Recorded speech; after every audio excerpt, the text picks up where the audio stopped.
એ સિવાય જે આપણે જાત અનુભવ જે મેં કહ્યું કે મારા પોતાના બાળકોના ઉછેરમાં જે મેં ઓબ્ઝર્વેશન, અને third thing like IT you might be also observing the trends કે છેલ્લા 2-3 વર્ષથી જે એઆઈ ડોમિનેશન વધી રહ્યું છે, it is indirectly creating a very big pressure on social setup, on professional work life balance I'll સે.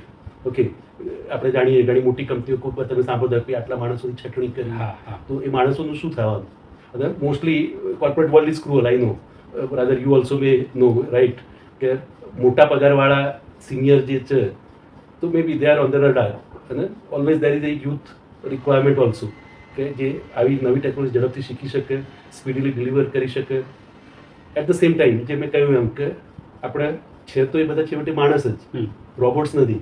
તમે એ તો જે આપણે કહીએ કે ઇન્ડસ્ટ્રીયલ રિવોલ્યુશન ગઈ સદીનું, ત્યાંથી એ કોન્સેપ્ટ ચાલે છે કે માણસના બદલે મશીનો કામ કરે તો એફિશિયન્સી વધે, ઝડપથી કામ થાય, ખર્ચો ઘટે.